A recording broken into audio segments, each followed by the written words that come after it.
Hi students, आज का हमारा टॉपिक है कि cube root using prime factorisation. लेंगे तो क्यूब रूट, लेकिन जो तरीका इस्तेमाल करेंगे प्राइम फैक्टराइजेशन का होगा। तो प्राइम फैक्टराइजेशन की मेरी एक पुरानी वीडियो है जिसका लिंक मैं आपको ऊपर आई बटन में देती हूँ, पहले आप वो देख लें, फिर उसके बाद आप ये आज वाली वीडियो देख लें तो आपको ईज़िली समझ आ जाएगा। अब क्यूब रूट का मैं आपको बताती हूँ कि क्यूब रूट होता क्या है। क्यूब रूट की बेसिकली डेफिनेशन ये है कि cube root is the opposite of cubing. कि किसी भी नंबर का अगर हम क्यूब ले लें तो वो, इसकी मिसाल यूँ समझा सकती हूँ। मैं आपको एक नंबर लेकर बताती हूँ, फिर मैं वजाहत करती हूँ कि एक नंबर हम लेते हैं 2। अगर हम इसका क्यूब लेते हैं, क्यूब का मतलब है कि इसको 3 टाइम्स आपस में मल्टीप्लाइड करना है, तो इसको हम लिख सकते हैं कि अब हम इसका क्यूब ले रहे हैं, मतलब कि इसको 3 टाइम्स मल्टीप्लाइड कर रहे हैं। 2 इंटू 2 इंटू 2, 2 3 टाइम्स मल्टीप्लाइड हो रहा है, तो हम इसको लिख सकते हैं कि 2 की पावर 3। इसका यही मतलब है कि 2 आपस में 3 मल्टीप्लाइड हो रहा है। तो 2 की पावर अगर हम 3 ले लें तो आंसर 8 आ जाएगा। अगर हम 2 का क्यूब लिया तो पावर आंसर 8 आया। अगर 8 का हम क्यूब रूट लें, 8 का क्यूब रूट लें, ये 8 है, इसका ये क्यूब रूट लें तो इसका आंसर हमारे पास 2 आएगा। ये कैसे आएगा कि 8 के अगर हम फैक्टर्स बनाएं तो 8 2 के टेबल में आ जाता है। 2 4 ज़ा 8, 2 2 ज़ा 4, 2 1 ज़ा 2, 1 आ गया।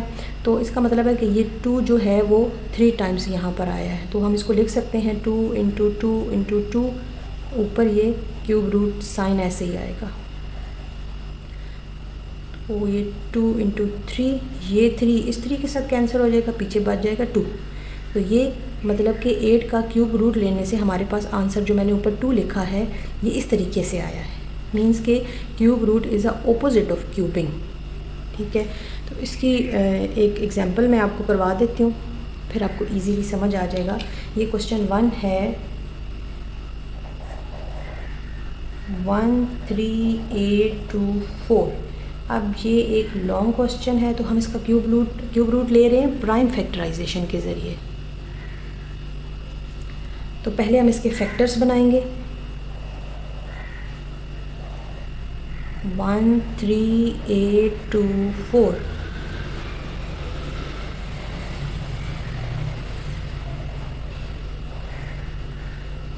अब ये 2 के टेबल में जाएगा।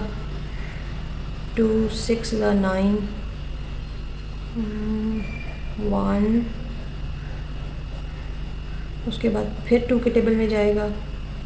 3 4 5 6। उसके बाद फिर 2 के टेबल में जाएगा। 1 7 2 8। फिर 2 के टेबल में चला जाएगा। 8 6 4। फिर 2 के टेबल में जाएगा। 4 3 2। फिर 2 के टेबल में जाएगा। 2 1 6। फिर 2 के टेबल में जाएगा। 1 0 8। इसको हमने इतना डिवाइड करते चले जाना है जब तक हमारे पास 1 नहीं बच जाता। जब हमारे पास 1 बच जाएगा तो हम इसको छोड़ देंगे। उसके बाद फिर 2 पर जाएगा। 5 4। फिर 2 पर जाएगा। 2 7। फिर 3 पर जाएगा।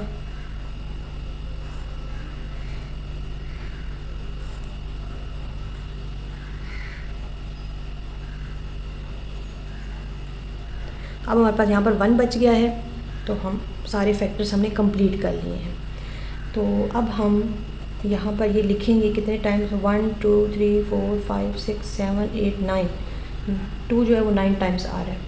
1 2 3 4 5 6 7 8 9, और 3 जो है वो 3 टाइम्स आ रहा है।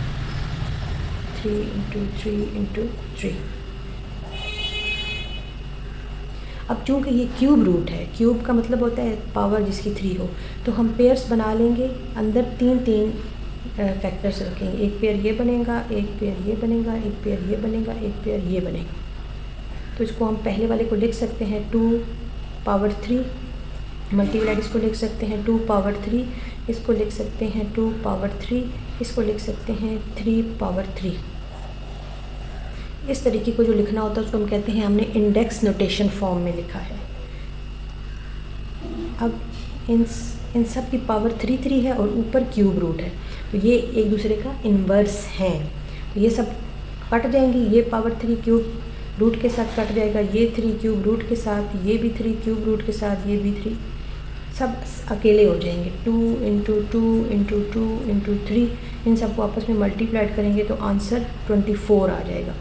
मींस कि इस क्वेश्चन का जो आंसर आया है वो 24 आया है। ये हमारे पास तरीका है क्यूब रूट लेने का। हाँ, अब मैं आपको अगला क्वेश्चन करवाती हूँ। ये जो मैंने लिखा हुआ है 21952, इसका हम क्यूब रूट लेंगे। तो इसके भी हम पहले फैक्टर्स बनाते चले जाते हैं, जब 1 बच जाएगा तो फिर हम उसको ख़त्म कर देंगे। फैक्टर्स बनाते हैं। 2 के टेबल पर ये डिवाइड हो रहा है 10976, फिर 2 के टेबल पर ही जाएगा 5488। ये मैं आपको इसलिए नहीं बताती कि ये टेबल से यूज़ हो रहे हैं, ठीक है। इसको डिवाइड कर रहे हैं, 2 का टेबल यहाँ पर चल रहा है, 2 1 ज़ा 2, फिर आगे 1 है जो कि 2 पर नहीं जाता, तो अगला नंबर हम 19 ऐड करेंगे, इसलिए बीच में 0 लगाया है। तो 2 9 ज़ा 18 लेंगे, 1 कैरी बच जाएगा, इधर 15 बन जाएगा। तो 2 7 ज़ा 14 लेंगे, फिर 1 कैरी इधर 12 बन जाएगा, 2 6 ज़ा 12 कंप्लीट हो जाएगा। ये तो उम्मीद है आप लोगों को आती है, ये तो बहुत छोटे बच्चों के होते हैं 2 का टेबल 3 का टेबल, तो ये तो उम्मीद है आप लोगों को आती है, इसलिए मैं आपको डायरेक्ट बता देती हूँ। फिर ये 2 के टेबल में जाएगा 2744, फिर ये 2 के टेबल में जाएगा 1372, फिर ये 2 के टेबल में जा रहा है 686, फिर 2 के टेबल में जा रहा है 343। अब ये 2 में भी नहीं जा रहा, 3 में भी नहीं जा रहा, 7 पर जा रहा है, 7 पर ये जाएगा 49, फिर 7 पर जा रहा है और फिर 7 पर जा रहा है। तो अब ये हमारे पास इसके फैक्टर्स कंप्लीट हो गए हैं। 2 कितनी टाइम्स आ रहा है, 1 2 3 4 5 6 टाइम 2 आ रहा है। उसको हम लिखते हैं 2 into 2 into 2 into 2 into 2 into 2, 1 2 3 4 5 6, और 7 जो है वो भी 3 टाइम्स आ रहा है। ऊपर क्यूब रूट का जो साइन है वो एज इट इज़ हमने देना है। अब हम इसके पेयर्स बना लें, क्योंकि ये क्यूब का क्वेश्चन है इसलिए हम 3 नंबर्स के पेयर बनाएंगे, ये पेयर और ये पेयर। तो इस पेयर को हम लिख सकते हैं 2 की पावर 3 मल्टीप्लाइड, इस पेयर को लिख सकते हैं 2 पावर 3, इसको लिख सकते हैं 7 पावर 3। अब मैंने आपको बताया था कि क्यूब और क्यूब रूट एक दूसरे का इन्वर्स है। इन्वर्स का मतलब है कि ओपोजिट है, ये एक दूसरे से कैंसिल हो सकते हैं। ये इन सब की पावर्स ये क्यूब रूट से कैंसिल हो जाएंगी, नीचे सिंपल बचेगा 2 इंटू 2 इंटू 7, इसको मल्टीप्लाइड करेंगे 28 आंसर है। ये आपको मैं ऐसे भी समझा सकती हूँ कि इसका अगर हम एक पार्ट ले लें, अब फ़र्ज़ करें मैं आपको समझाती हूँ, ये है और 2 की पावर 3, ये जैसे मैं आपको बताती हूँ ना कि क्यूब और क्यूब रूट एक दूसरे का इन्वर्स है, तो ये कैसे इन्वर्स हैं, 2 की पावर 3 है, ये अगर हम क्यूब रूट का साइन हटाएंगे तो इसकी पावर क्या बन जाएगी 1/3, ये भी पावर में है ये भी पावर में है, तो ये मीन्स के ये पावर्स आपस में मल्टीप्लाइड हो रही हैं। 2 3 इंटू 1/3, ये पावर्स में ये 3 से कट जाएगा, 2 की पावर 1 बच जाएगी, पीछे 2 बच जाएगा। इस तरीके से ये एक दूसरे का इन्वर्स है, पावर्स आपस में मल्टीप्लाइड होती हैं, तो पीछे पावर 1 बच जाती है। यहाँ पर जैसे ये 3 चीज़ें हैं ना, 2 की पावर 3, 2 की पावर 3 और 7 की पावर 3, तो इसका एक पोर्शन मैंने आपको डिटेल बताई है कि इस तरीके से जब इस चीज़ को हम ख़त्म करते हैं, इसके ऊपर साइन ख़त्म करते हैं, तो ये सिंपल 2 कैसे आया है, जैसे ये सिंपल 2 आया, ये सिंपल 2 आया, ये सिंपल 7 आया है, इस तरह 7 के ऊपर पावर 3 है, जब इसकी पावर और इस क्यूब रूट की पावर 1/3 आपस में मल्टीप्लाइड हो रही है, पावर्स कैंसिल हो जाएंगी, सिंपल 7 बच जाएगा। उम्मीद है आपको समझ आ गई होगी। फिर भी अगर आपको समझ नहीं आई तो आप मुझे कमेंट्स में बताएं, या इस टॉपिक से रिलेटेड अगर कोई क्वेश्चन है तो आप मुझे कमेंट में बताएं, मैं आपको समझा दूँगी। थैंक्स।